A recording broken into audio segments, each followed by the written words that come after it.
listening to the Straight to Video podcast with Rob Lane.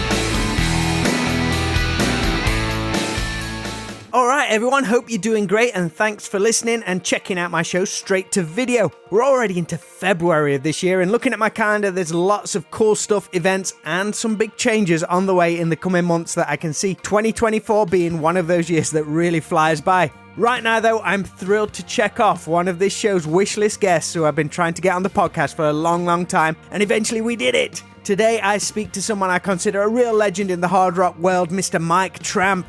Many of you will of course know Mike from his amazing success during the 80s and 90s in White Lion, but since then he has gone on to amass one of the most impressive solo recording and touring careers which outshines most other performers. Whether it be out on the road as a one-man solo act or performing full band like he most recently did with the Songs of White Lion tour, Mike is completely at home on any stage. Today, though, he's as busy as ever back in Denmark and getting set to release a brand new album, Mand Af En Tid, which is sung in his native Danish language, and its lead single, apologies if I pronounce this wrong, Ham Vi Vil Være, or He Who We Want to Be, is out now, and the accompanying video is right up the Straight to Video street with a whole huge dose of nostalgia, and you can see this on Mike's YouTube channel right now. As always, this Straight to Video podcast is proudly presented to you in association with Affinity Photo, an incredible piece of photo editing software which I use for graphic design. Affinity Photo is used to create the podcast episode artwork you see each week, and this episode is made extra handsome with having Mike Tramp on there, and it's an extremely affordable alternative to other programs on the market. So please, if you can, check them out at affinity.serif.com.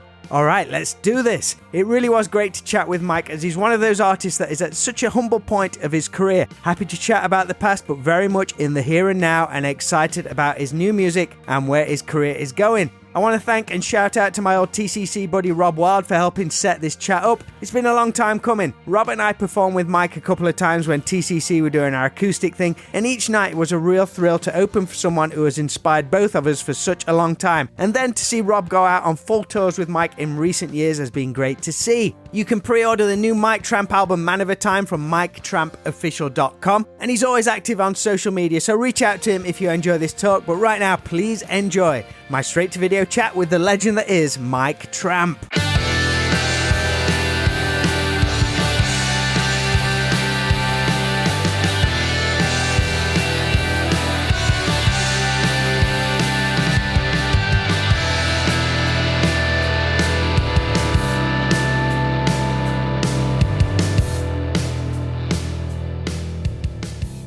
How are you, sir? You all right? Yeah, New Year just started. Denmark just got a new king, and, I heard that on the radio yesterday, new king in Denmark. Yeah. Was that a big deal? Was that like all over the news? It was massive. The queen had reigned for 52 years, and I remember when she became queen, it was on my birthday, which was yesterday. And so when she had her New Year's Eve speech, and she says on January 14th, I thought that she was going to say, I'm going to throw a big party for Mike Tramp. So yeah, it's one of those big things. We're the oldest monarchy in the world and stuff like that. And it still has, to most of us, a great importance because, you know what, in a cheeky kind of way, the same thing a turntable has some sort of, importance to us. It's part of our life. It's been key part of our life when we grew up, when things mattered and before the world became a little bit of a mess. So, when you sort of look at the queen or a monarchy, it's something that in many ways, at least in Denmark, has been incredibly stable. So you can always look at that and say, well, at least that's still standing. I mean, it's the same in the UK. People say, we don't need the royal family anymore, but it's something that gives our country character. Yeah, I could easily make a list of a lot of things we don't need before that. It's certainly not offending me the least. It's not taking anything away from me. And I think it's just a lot of people who got nothing else to do that needs to tear that kind of stuff down. Absolutely, mate. Absolutely. Well, thank you for doing this for me, Mike. It's very cool that Rob could hook us up. Anytime. Great to have you on the show. Firstly, happy birthday for yesterday. Thanks a lot. It seems to be coming around earlier and earlier. What's your perceptions of birthdays and growing older today? You're a guy who's constantly busy with no sign of slowing down. Well, I think a lot of birthdays, remind you about how much life you've lived. I'm certainly not up to celebrating, and I like to keep it as low key as possible, only because I don't feel like I can recreate the few good ones. Right. And certain things should just be left alone. But if I'm right, you're also a day different in birthdays to your old White Lion bandmate and bass player, James Lomenzo. That's correct. Did that make for big celebrations on the road back in the day? We were actually never on the road in January. That could have been big trouble. Yeah, definitely. Have you had a chance to see James play with Megadeth? Yeah, every time James comes around, James is my best friend. I've seen him many times with Megadeth, and I've seen him when he came to Denmark in the COVID years with John Fogerty. Nice. I saw him with Megadeth a few years ago at Donington at the big Download Festival. James is a true rock and roller. He hasn't stopped since he started, man, and I have nothing but respect for him. Yeah, I couldn't believe how happy the band looked. Yeah. Dave Mustaine looked really happy. Well, I can tell you what, James is a big major part of that. Yeah, really, really cool to see. Just before Christmas, you got off the road touring the album Songs of White Lion all over Europe and the US. Got to see you in Yardbirds at Grimsby, which was such a fantastic show, you and your guitarist Marcus. That's such a wonderful venue. Is that a go-to for you every time you come to the UK? You know, I'm quite loyal to the people who have been loyal to me. And since I don't really foresee an arena tour in the near future, I got to play the places where the punters come, where rock and roll is at home. And Yardbirds Grimsby is one of them. And there are a few ones around the country that have stood their test of time, have found a way to survive, and keeping the doors open for rock bands to come play. Because I tell you what, it's going on hard times. It's not that easy. It never was easy. Now it's not easy at all. It's great to see a venue like that, though, continue to grow and expand to what that's become. It's fantastic. Yeah. Well, you know, build it and they will come. Exactly. That's a good way of looking at it. Hopefully. Yeah. Fingers crossed. After all those shows finished and looking back on that album and tour, was that almost like a full circle moment for you? Because what I'm meaning is you had your original time and success with White Lion up until the early 90s. And then I guess there have been times where the White Lion name has maybe been something of, let's say, a crutch for you. But with this album, you're able to like reimagine the songs in a modern format that reflects you as a person, present them in a different key musically. And you have this wonderful saying that you can once again own the songs and not have the songs own you. How was that whole album and tour cycle looking back, and will it be something that will continue? Well, yeah, I mean, in all truth, I have said from the stage almost at every single show that this was far from my plan. First of all, when I closed down the band in 91, it meant the shop is closed. You know, I had the years with Freak of Nature, and when I closed Freak of Nature down and I started my solo career in 96, that meant now I'm sort of back home to how I started way before I started any of the bands that I'd been in or I had started. And at that moment, I never had any plans of ever going away from what I had started with the Capricorn album in 97 and so. But it would soon show itself that wherever I went, half the poster would say the voice of White Lion, almost overpowering what it was that I was coming to do. And in the beginning, I didn't pay that much attention to it. I knew it was going to be a little bit of, I had to face it. And then little by little, I started for the audience, adding a few of the White Lion songs, acoustic and stuff like that, et cetera, et cetera.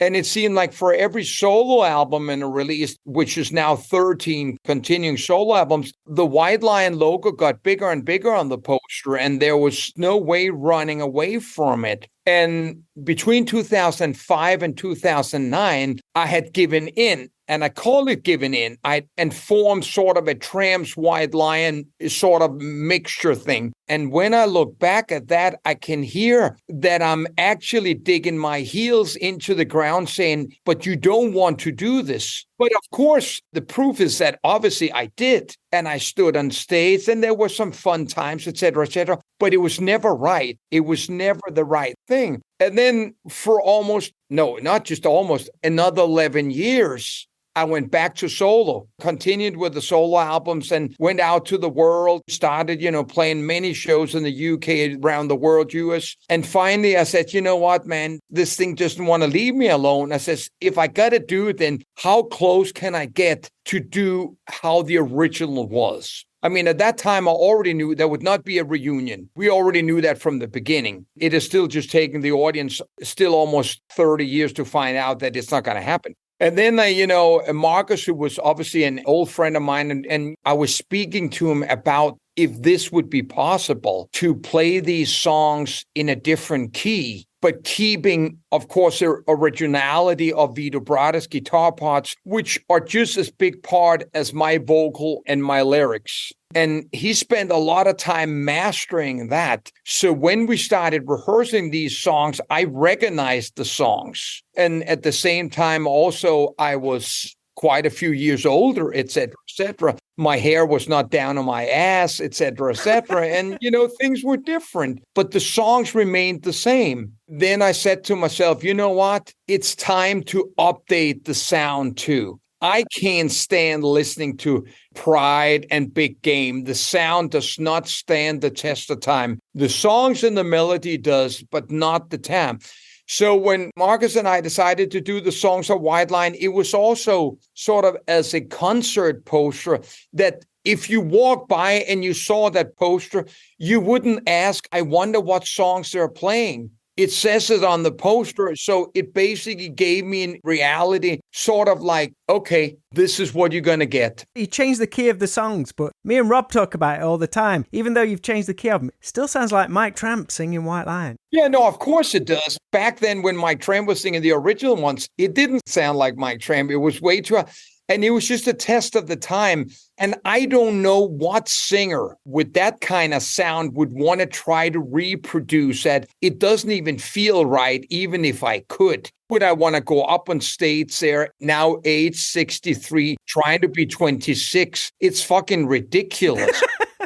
Amazing. Even when I go back and if it's audio and I hear an early interview of myself, that's Mike Tramp, 26 years old, and that's not who I am today. I'm wiser, I've grown, I've seen the world, I've, falling on my ass 50 times. This is what you learn from. And I almost call it a blessing that I sort of almost, not that I'm planning to go out, but I'm sort of carrying on now with something that I can stand listening to, something that I can stand performing. And be proud of as well. Yeah, of course. I mean, the songs have given me completely different meaning. I enjoy singing the songs with so much more confidence. That's a great place to be at. Well, at least it is for me. I don't know how many people are going to do it, but that's what I'm going to do. And of course, Songs of White Lion is also a clear statement that this is the only White Lion show in the world. But here we are just a few weeks later from that tour and the album. You're all set to release a brand new solo album, your second, I believe, in your native Danish language, Man of a Time. How long has this been in the works? Well, it's been in the works for an entire year. But the thing is, it does coincide with the Songs of White Lion because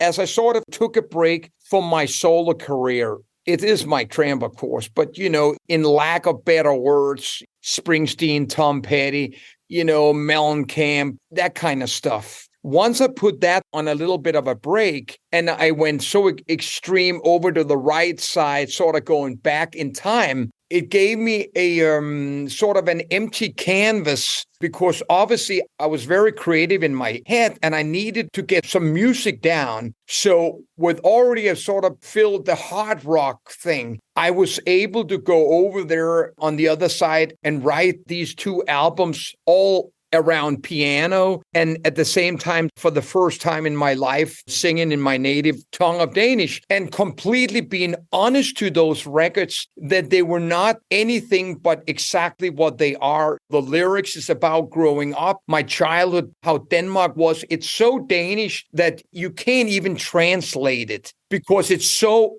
much homegrown. It just gives me a nice break from, when I have to sing Wait. What are you hoping will be the reception to the album from your home country? Well, the hopes are not that high because we're so late into a career, but it has made me feel like I've extended my love for music, that because I now will tour in March, April, and May in Denmark on that, by the time I go in and start Songs of White Lion Volume 2, in the summertime and for the rest of the year, I feel like I've been on vacation and sort of, refreshed. I can't imagine how Biff feels 365 days a year having to sing Princess of the Night, I think it's very healthy. Yes. And that's also why it's so extreme different because it has nothing to do with the other. Tell us a little bit about the lead single. Is it, help me out here, is it Han Vi Vel Være? He who we wants to be, it's about growing up. And actually, I'm singing about both George Best and Gordon Banks and how we would used to sit and watch First Division back in the early 70s. And then we would be going down in the backyard and kicking the ball around and pretending we were the heroes. So those are what the song's about. It's about the food we ate and how little we had, but at the same time realizing that we had everything. It's a cool little teaser online, and it shows like young children watching old TV clips. There's like the moon landing on there. George Best, who you mentioned. Yeah. Your old band Mabel are on there, and there's Muhammad Ali. Yeah. It's like growing up in Denmark with one TV channel and seeing how powerful that was, that the entire family would be gathering. The TV wouldn't start before 4:30 in the afternoon with a little puppet sitting and playing a piano. And that's actually the opening lines of the song. And it sort of will also be in a little bit of that little video we do. I mean, these days, there's no money to do videos. So a couple of friends of us sits around and put stuff together just to accompany in the music, I've only seen that short clip of it. I thought it already looked fantastic. People are asking if these songs ever could be done in English and stuff like that. And there is actually a better answer to that. And my best friend, who also wrote my autobiography, Lars Daneskov, is the guy who wrote the lyrics for this. And this is also the first time that I've actually switched it around and that I've written the music and the melody to final lyrics. All the songs I've written in White Lion and Freak of Nature and all my soul albums, I always finish with the lyrics when I'm done with the song. But this time, I would get a full sheet of lyrics where I would see my childhood, because he has boxes of cassette tapes with interviews with my mom and my brothers and my friends from school and stuff like that. So it's a continuation of the book of my biography. But I had a very dear fan. She passed away, but she had followed me through all the years in England and came to all the shows. And she, over like a period of almost 8 years, translated the Danish book called Vagabond via Google. And she would give it to me every time I came around. And then I would give her cue words of how to change that. Then her husband cleaned it up. And then I gave it to one of my friends, a journalist at Kerrang magazine. I says, listen, can you rewrite the first chapter? In Mike Tramp and House. And when I read it back, I could just see that the book was written so much about Denmark, that there were so many little things that simply could not be translated. And that's sort of just the way it is. The same thing with the lyrics. If I chose to do these two albums in English, I don't have a plan, but let's say I did, I would really have to try to find a universal meaning of the songs, so both American and English and German and Italian fans would see themselves in those, Do you have a particularly personal song on this album, or is it like any album, everyone's personal in its own particular way? Actually, we're completely going against the grain. I mean, the two singles we're releasing one after another are both 5.5 minutes. I mean, we're going the Bohemian Rhapsody. Fat chance that radio will ever play it. I've just had to even stick to my guns there. I can write songs in that way. I write the song till I feel it's finished. Speaking of that, how on earth back in the day did White Lion convince the record label to release like a 6.5 minute mini movie of a Golden Earring cover song? Yeah, I mean, that exactly. I mean, I think at that time we just had that power. Right. And if there ever was a time that was fun doing a video, that would definitely be the story. Speaking of like watching stuff on the TV, do you recall any defining moments of you growing up in Denmark? Maybe watching something from the USA on your TV screen. A lot of people, the age-old story is like the Beatles on Ed Sullivan and all that kind of thing. But do you have any moments? I think it's not just the TV, but it's also the evolution of how, especially music, how those early 70s, when I started listening to records, and even though we weren't allowed to touch our older brother's albums when he wasn't there. So seeing that and seeing the evolution through the 70s, which is also the highlight of my life. I'm a completely 70s music freak all the way, in every which way. And those were the things. And there was a time when one day we switched from black and white to color TV. Game changer. It is unreal. It really was unreal. And now, we have like 8 laptops of flat screens in the house, and it's out of control. Watching stuff on TV back then during the 70s and stuff, could you ever imagine that you'd be set to go on an adventure like you did and create your own story out in America with White Line in such a defining rock and roll decade? Not a chance. Not a chance, because like you mentioned before in the song, He Who We Want to Be, the dream was being a footballer. But that was still within sort of like, maybe we just make it to the local team. Going abroad is a whole different world. So it was pretty extreme that at age 15 and a half, I left my mom's apartment with a little suitcase and went straight into the house of a grown-up band. And from that day, without any form of preparation, without any form of dream or anything, signed a contract for life. It's a crazy story. I mean, that's the band Mabel, who you'd relocate to Spain. You'd later become studs, and there's the great story of how David Lee Roth said there's no way that would fly in America, so he changed it to Lion. Could I ask, what was the response to White Line when you would eventually return to Denmark on tour many years later? You're already a name in your own country. That's actually a fair and great question, because I didn't just leave Denmark. I fled from Denmark. After we had won our local Eurovision and represented Denmark in 78 and stuff like that, it felt like, I'm not saying it happened, but it felt like for such a young man that the country turned on me. In what way? We didn't win. And, when you still have a country with only one TV channel, there was not one person in the country that didn't know who we were. And we quickly became like the Danish Bay City Rollers, the Osmonds, the first boy band in Denmark and stuff like that. And when you have that many girls flocking around you, the guys don't take kindly to that. And one thing led to another. And it just became pure hell. But it also became that energizer in me that just said there's only one way, and that's forward. No retreat, no surrender, i.e. not coming back. You did come back, though, on the main attraction tour, right? Only right before everything closed down. We played Copenhagen once. Before that, we just went around, played Sweden, Germany, England, France. You're rubbing it in the noses.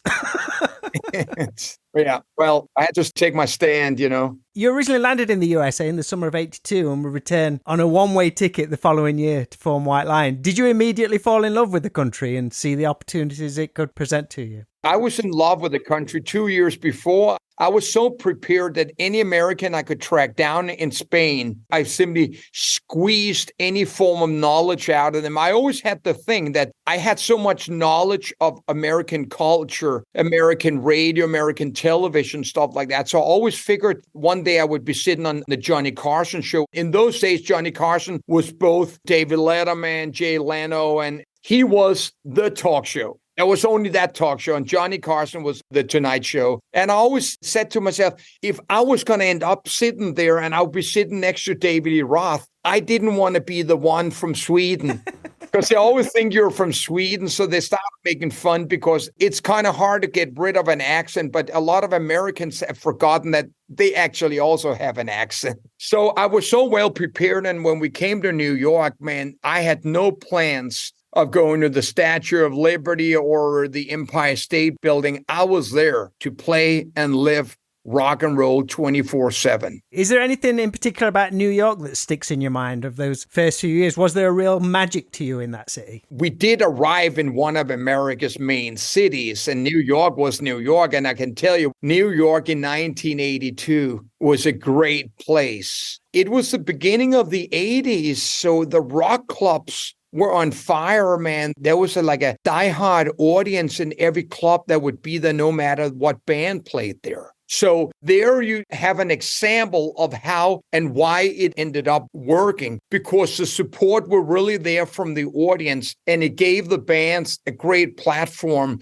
When record companies came out and saw the band, you had the great combination. And of course, MTV had started. America was playing, they still are, but back then they were playing rock and roll 24/7. Everything was rock and roll, and money was flowing out of every pocket, and record company had money. So it was just a very, very, very, very energetic and positive time. Ronald Reagan was the president, and sometimes you need to go back there and see how much building that was going on in the infrastructure and how well things were flowing. White Lion broke 87, 88 into the mainstream, if you like, but people don't realize you were like their early days. Like you say, you came to America in 82 and 83. So you were like at the forefront. Before that, even that scene had actually exploded. Obviously, we had like Van Halen, but I guess at that time, was there a lot of punk scene and perhaps new wave scene as well? Yeah, I appreciate you mentioning that. I mean, I'm not trying to get any credit of it, but if White Lion, when we got signed to Elektra Records on the Fight to Survive album in early of 1984, that's in reality 3.5 years before the Pride album would see light of day. We would have been ahead of some of the other bands. That didn't happen. That's another thing. But of course, you have the Ramones being a very big band in New York. And Joey Ramone used to come out to a lot of the White Line shows just because we were a New York band. So you did have the CBGBs on fire, while at the same time you had the Cat Club. Of course, you had my manager's club in Brooklyn, L'Amour's. There were one in Queens too, and there were all the clubs out in Long Island. So it functioned well musically. It functioned well. Yeah, such an exciting time. I say you mentioned the venue L'Amour in Brooklyn. That was a very important place for you guys. You obviously played a lot of shows there, but did you actually meet Vito there? And you actually rehearsed there as well? Yeah, the Danish Lions, which we were called in 1982, were playing a show in November of 82. And Vito's band Dreamer was playing the same night. So this is when we met in the dressing room.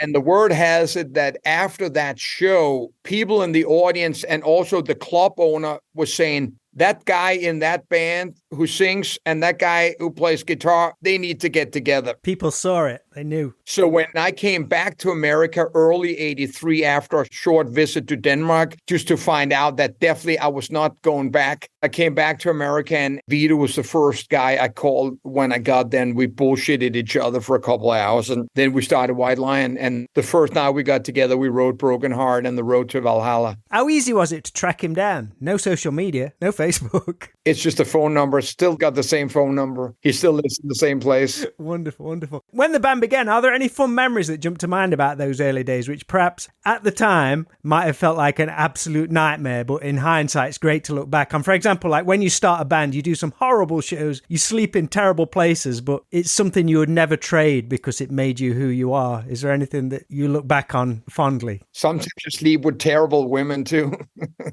Well, I mean, one thing for sure, when I look back, I was like a bat out of hell. I mean, I was a rocket going towards the moon. And when Vito brought in the bass player and the drummer from his band, I was almost unstoppable in energy. All I wanted my life to be was just the band. We should hang 24 hours a day, but they wanted to go home. They want to go down to the beach and stuff like that. So it didn't take long before, the rhythm section was out of there. But Vito stuck with me. I would be sitting at his father's table in the kitchen trying to convince his father that we were going to be big stars because Vito was lazy and just being home. And, he had an Italian father working as a mechanic and couldn't really see where his son was going. He didn't understand how great his son was and so on. So I busted a lot of balls for Vito and things like that. But I was unstoppable. There was no saying no. There's nothing. I mean, I was so much on fire that I was almost burning myself out. What would Mike Tramp of today said if that Mike Tramp walked through your door now? Would you have been able to control him? Would he have pissed you off? Well, once in a while, I see people like me, like how I was. I have to tell them, listen, you got to just slow down a little. But I do enjoy it and I do understand it. I do notice it. And at that moment, I thought I knew it all. And I was so far from that. But it was the start and I had to start someplace. And I think without that energy, there would not have been a White Lion. I mean, I never took no for an answer, man. I ran around all night, putting up posters, chit-chatting every girl in town and stuff like that. Just, whatever it was. Every band needs somebody like that. Yeah, I mean, you do hear some of those similar stories of the early LA bands of that movement. It would be very hard to imagine Pearl Jam with the same kind of thing when they started up. Your first visit to the UK was, I believe, at the old Marquee Club in London. It was legendary, completely legendary. Was that when Wait was first breaking in the US? Yeah, it was just after Wait had become a hit. But our hotel was very close to the Marquee and we had 3 sold out shows. It was really cool because we walked from the hotel and, all the punters were standing outside and it was quite amazing seeing that. I was aware of the history of the Marquee Club because I'd seen a lot of videos in Denmark from some of the, the real rock bands like Roy Gallagher and all things like that. And you always used to see the Marquee. But at that moment, I didn't put two and two together what it was. When we came back right before the show and we got into the little dressing room, and nobody has told us who the support, but it was a London choir boys that was support band, and they had like 200 people in the dressing room.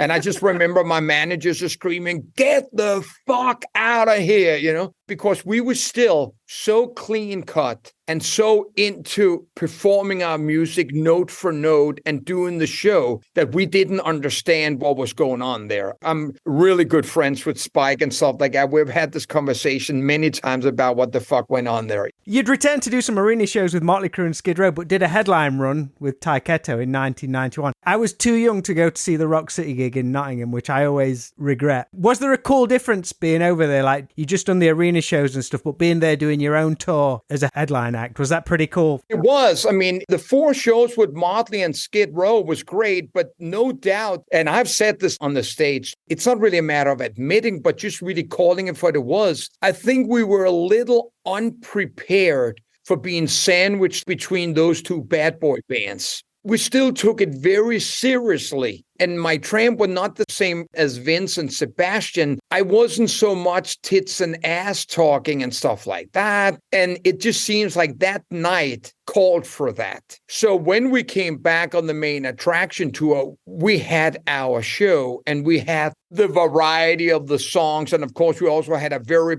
very great album with main attraction that we could put a great set together. Was it cool doing shows with Taiketo as well, like an East Coast band? They were friends of ours from New York, the same management and stuff like that. Dan is James's old friend and became our friend, but also Mike, the drummer, was the first drummer when Vito and I started the band. So, I mean, hey, it all comes back. Kind of in closing, Mike, you're an artist who, when me and Rob Wild opened for you at the Diamond in Sutton in Ashfield, it was 2012, I believe, on perhaps your first solo tour in the UK. Yeah, it was, definitely. I was floored by not just how great the songs and set were, but how comfortable and content you appeared to be in your own skin and where you were at in life at that moment. You were driving yourself around in a car, show to show, happy to tell cool stories and just like let the songs do their thing. Would you say that was a whole new chapter for you that continues to this day? It was more like one of my songs, Coming Home to the Place Where You Belong. When I say this now, and I hope that your listeners will understand what I mean by this,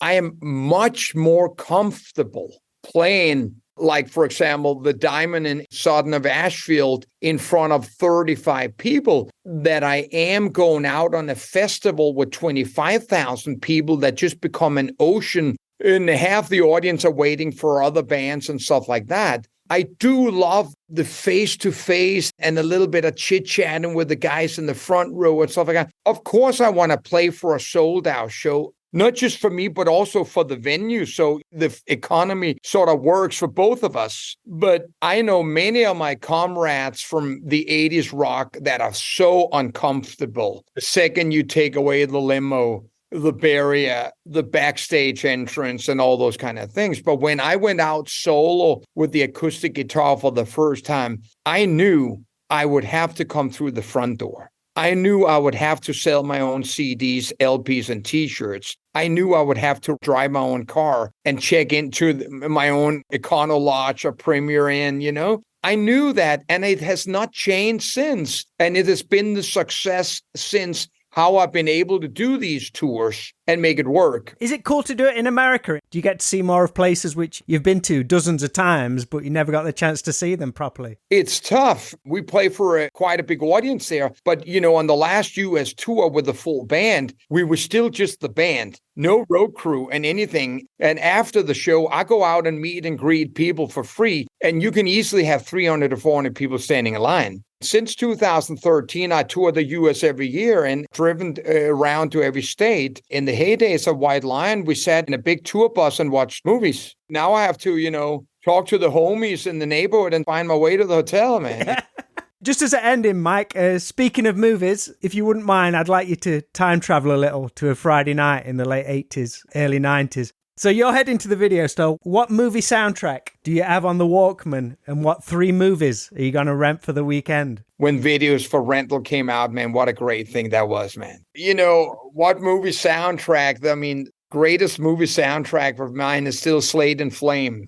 Of course, it wasn't for rental on VHS, but later on I found it on DVD, and, it's just what's a great one. It's interesting today now when you sit with your remote control and for 3 hours you go through all the streaming services you have and you can't find anything to watch. But back then, man, you were down there, actually wanting to watch, Beverly Hills Cop or Police Academy 1. Those days, you were just excited about anything that came out. But when it comes down to the die-hard movies and stuff like that, it will always be, The Godfather 1 and 2, and then it will be Apocalypse Now, Yeah, you're going big time with them. It'll be the masterpieces. That's like returning to Exile on Main Street, Night at the Opera, Long Live Rock and Roll, Pieces of Eight. Great albums will always be great albums.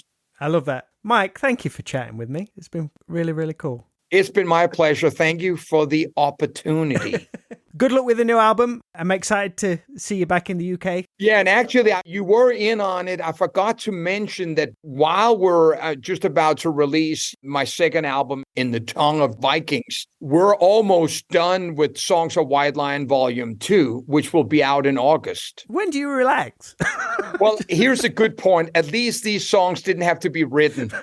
Okay, fair enough. And this is going to be a very exciting album because we're taking on some of the darker songs on that album. So again, it's simply just because the touring of the only White Lion band in the world will continue. I can't wait to see what happens next. You got it, brother. You got it. And I appreciate the support. Thanks, brother. Bye.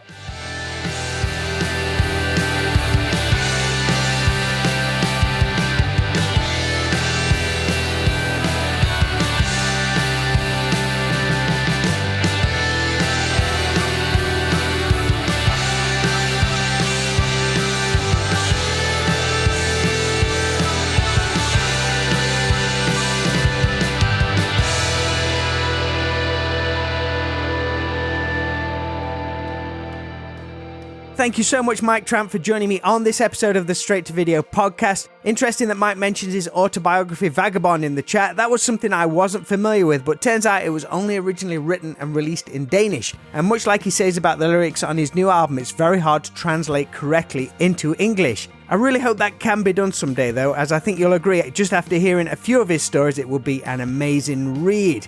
Make sure to pre-order the new Mike Tramp album, Man of a Time, from MikeTrampOfficial.com and check out the new single right now on YouTube. If you listen to this episode when it goes live, I can let you know that I'm dropping a brand new straight-to-video song into the world next week on Valentine's Day. It's been a long time coming, but I think you're going to enjoy this one, so please keep posted to all the straight-to-video socials. And if you can, keep an eye on all things over at our 80s video shop in Alfreton, Derbyshire. If you've not yet visited, check out what you're missing at 80s Video Shop on all the socials, or just head on over to www.80svideoshop.co.uk. So that's all for this episode, but I'll be back, as always, next Friday. So until then, always be kind, please rewind and unwind, and I'll speak to you all real soon.